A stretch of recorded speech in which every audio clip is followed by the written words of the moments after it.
Assalamualaikum warahmatullahi wabarakatuh. Alhamdulillah wa syukurillah. Hari-hari di mana kita berlomba-lomba dalam kebaikan karena pahala yang dijanjikan Allah sangat besar, itqan minan nar, terbebas dari api neraka. Siang hari kita gunakan untuk ibadah, mencari ilmu, bersedekah, berzakat, dan malam harinya kita gunakan untuk memburu Lailatul Qadar dengan berbagai macam ibadah.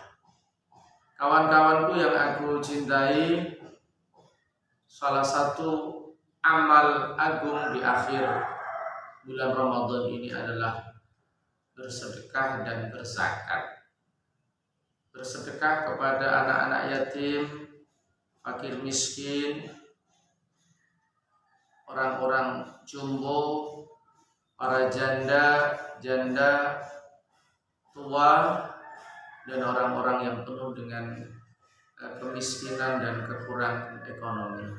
Sedekah ini sungguh sangat mulia dan dijanjikan Allah pahala yang agung dunia dan akhirat. Siapa yang bersedekah akan dimudahkan urusannya oleh Allah Subhanahu wa taala, akan dibangun persaudaraan hakiki zahir dan batin, dan akan diselamatkan Allah dari berbagai macam bencana. Dalam kesempatan ini saya ingin menguraikan tentang urgensi zakat. Zakat adalah harta-harta tertentu yang diberikan kepada orang-orang tertentu dengan syarat-syarat tertentu. Tentu yang saya maksud adalah zakat mal atau zakat harta. Kalau zakat fitrah sudah maklum, nanti akan kita tunaikan di malam hari Idul Fitri sebanyak 2,5 atau 2,7 kilogram yang kita berikan kepada fakir miskin. Para pemirsa yang berbahagia, dalam konteks zakat ini Al-Imam Yusuf Al-Qaradawi dalam kitabnya Fiqhuz Zakah menjelaskan bahwa sholat dan zakat adalah dua ibadah yang tidak bisa terpisahkan. Sholat berkaitan dengan hablum minallah, sedangkan zakat berkaitan dengan hablum minan nas. Kita sholat sebagai penghambaan total kita kepada Allah, dan kita berzakat sebagai bentuk kepedulian sosial ekonomi kita kepada masyarakat miskin. Kata Kiai Sahal, core value daripada zakat adalah al-adalah al-istimaiyah, social justice, keadilan sosial, di mana orang-orang kaya harus berbagi kekayaan kepada orang-orang miskin. Maka adalah ajaran zakat ini ajaran yang sangat agung di dalam Islam. Dalam konteks zakat ini ada 3 aspek penting yang perlu kita pahami. Yang pertama adalah al-amwal, harta-harta yang wajib kita zakati. Ada sumber-sumber klasik sebagaimana dalam era Nabi, sebagaimana diterangkan di dalam kitab-kitab fikih. Ada contohnya al-mawashi, hewan ternak. Ada contohnya az-zuru' wa thimar, buah-buahan dan tanaman-tanaman. Ada namanya al-athman, emas dan perak. Ada namanya tijarah, perdagangan. Ada namanya al-ma'dan, tambang. Ar-rikas, harta yang dipendam pada saat itu, pendeman definul jahiliyah, harta orang-orang kafir yang dipendam, yang ditemukan oleh orang-orang Islam, dan sumber-sumber lain yang ada. Tetapi amwal ini berkembang sesuai dengan perkembangan zaman, sehingga sekarang ada yang namanya zakat profesi, ada yang namanya zakat saham, ada yang namanya zakat YouTuber, ada yang namanya zakat TikToker, ada yang namanya zakat Instagram.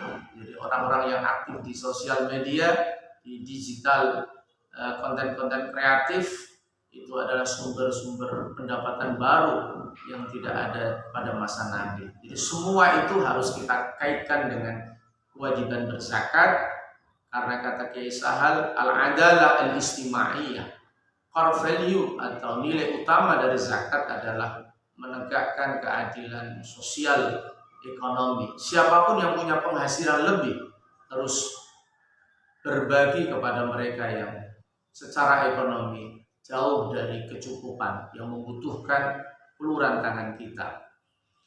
Di dalam kitab kecil yang kami susun, Aqwalul Fuqaha fi Amaliyati Jama'ati Nahdlatul Ulama, saya mengutip rumusan amwalul zakat, harta-harta zakat yang dikeluarkan oleh Pondok Pesantren Lirboyo Kediri. Banyak sekali di sini. Misalkan emas itu nisabnya 77,5 gram. Di kitab yang lain 85 gram. Zakatnya 2,5%. Begitu juga dengan tambang dari emas itu 77,5 gram menurut versi Lirboyo. Tentu yang masyhur 85 gram. Kemudian rikazul zahab, harta yang ditemukan dari hasil pendeman ya, dafinul jahiliyah, di sini 50,77 gram, zakatnya 20% di sini rikaz. Kemudian tambang dari dari perak 53,345 gram. Kemudian rikasul fiddah ada 53,345 gram. Kemudian dagang, ini yang paling banyak kita temukan, itu sebanyak dagang biroksil fiddah dengan modal emas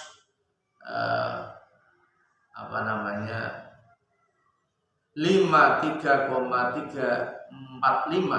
gram. Tapi secara umum nisab daripada perdagangan sama dengan nisabnya emas, yaitu 77,5 gram atau versi lain 85 gram. Ada salah satu tokoh penting di Jawa Tengah, Basnas, mengatakan ya orang yang punya kekayaan pendapatan 1 bulan 6 juta itu sudah wajib mengeluarkan zakat. Jadi kurang lebih kalau diakumulasi sekitar 72 juta pendapatan dalam 1 tahun. Tentu ini tidak mutlak diambil kebutuhan pokok al-hawais ad-daruriyah, kebutuhan pokok hidup sehari-hari dan lain-lain. Salah satu harta penting yang perlu kita jelaskan di sini adalah padi.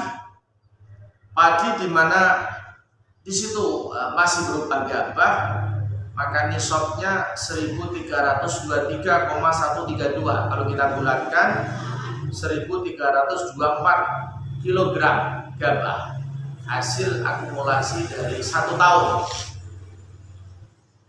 Zakatnya kalau irigasinya tanpa biaya 10% sebanyak 132,3132 atau 133 kg. Kalau irigasi dengan biaya sebesar 66,156 atau kita gunakan 67 kg.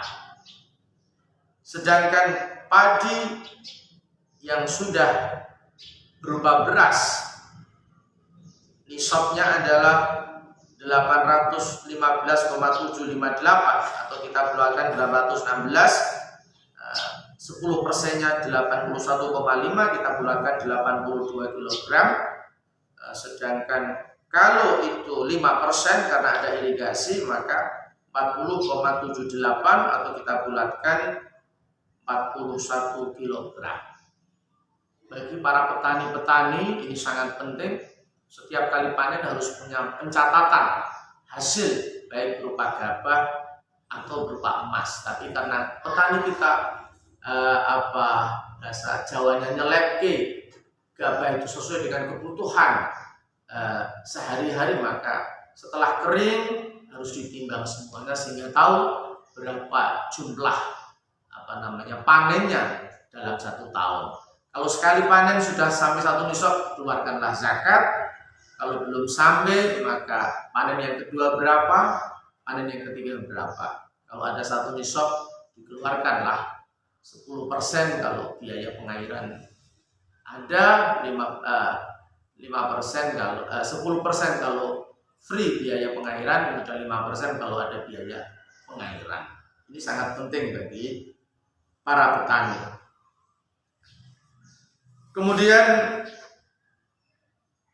para ulama juga menyampaikan tentang zakat uang.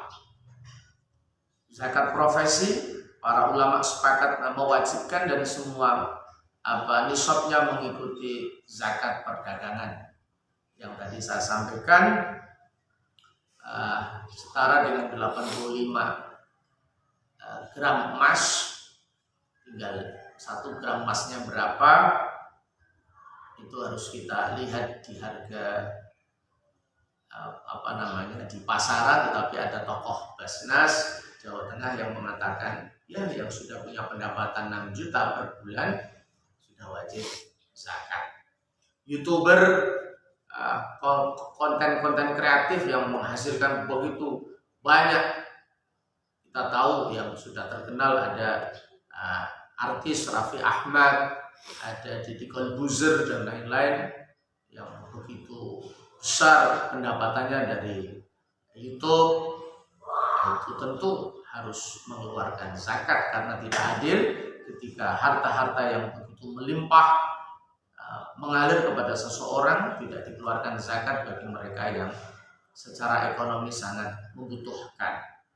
Jadi dimensi zakat yang pertama adalah amwal, harta-harta yang wajib kita keluarkan. Secara umum banyak ulama yang tidak membatasi zakat itu, sehingga semua pendapatan harus dizakati sesuai dengan firman Allah, khudz min amwalihim shadaqatan tutahhiruhum wa tuzakkihim biha wa sholli alaihim. Tapi tentu kita harus kasus per kasus kita lihat pandangan para ulama, termasuk zakat profesi.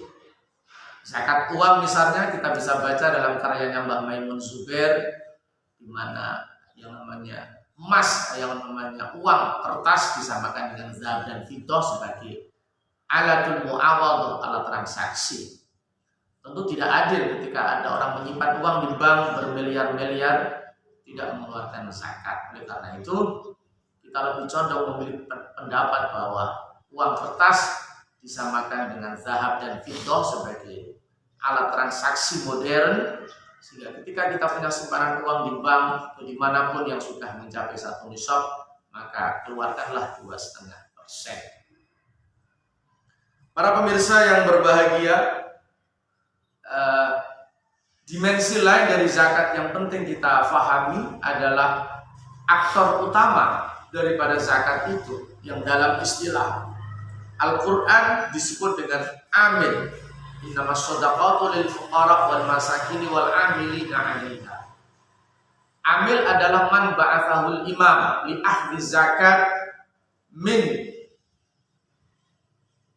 minal aghniya wa yusrafu wa tusrafu ilal fuqara. Amil adalah orang atau badan yang diangkat oleh pemerintah untuk mengambil zakat dari orang-orang kaya, orang-orang yang wajib zakat, dan diberikan kepada orang-orang yang berhak menerima zakat. Amil dalam konteks fikih harus ber-SK, harus punya surat keputusan. Dalam konteks di Indonesia kita menggunakan undang-undang zakat, maka ada 2 amil di negeri ini. Yang pertama amil yang langsung diangkat oleh negara, yaitu Basnas, Badan Amil Zakat Nasional, dan amil yang mendukung Basnas juga mendapat SK dari negara, yaitu LAS, Lembaga Amil Zakat. Di Indonesia ada banyak, ada Lazisnu, Lembaga Amil Zakat Infak Shadaqah Nahdlatul Ulama, ada Lazismu Muhammadiyah, ada Daul Du'afa, ada Rumah Zakat, dan lain-lain. Maka tugasnya LAS ini adalah mendukung optimalisasi penggalian zakat di tengah-tengah masyarakat.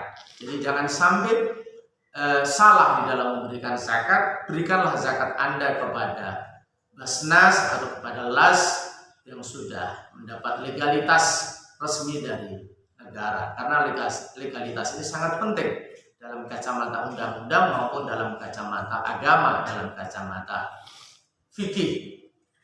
Dan di komunitas Nahdlatul Ulama tentu Lazisnu adalah garda depan untuk menggali potensi zakat sebanyak-banyaknya diberikan kepada warga Nahdlatul Ulama yang membutuhkan bantuan khususnya menjelang Lebaran ini, dengan manajemen yang terbuka, transparan, dan bisa dipertanggungjawabkan.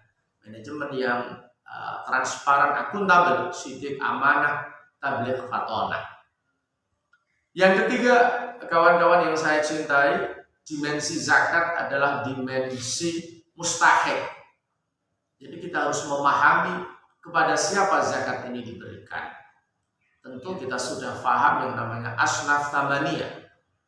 Ada fakir miskin, ada fakir, ada miskin, ada amil, ada mu'allaf, ada sabilillah, ada gharim, ada ibnu sabil. Innama shadaqatu lil fuqara wal masakin wal 'amilina 'alaiha wal mu'allafa qulubuhum wa fir riqab, budak, wa fi wal gharimina wa fi sabilillah wa bin sabil. Tentu kita harus objektif melihat 8 asnaf ini. Tentu yang paling banyak adalah fakir miskin. Yang menjadi banyak perdebatan adalah sabilillah. Ada yang mengartikan sabilillah hanya untuk para pejuang-pejuang yang mengangkat senjata di jalan Tuhan. Ada sabilillah yang bermakna sabilul khair secara umum, tapi ini banyak dilemahkan oleh para ulama, sehingga Al-Imam Yusuf Al-Qaradawi membuat jalan tengah. Sabilillah adalah di mana semua kegiatan yang tujuannya ihya dinillah, menghidupkan agama Allah. Misalkan di satu tempat kaum Islam minoritas, belum ada masjid dan musola, maka membangun masjid. Karena Islam masih minoritas, bahkan tertindas, itu termasuk ihya dinillah. Tentu pandangan ini ada perbedaan.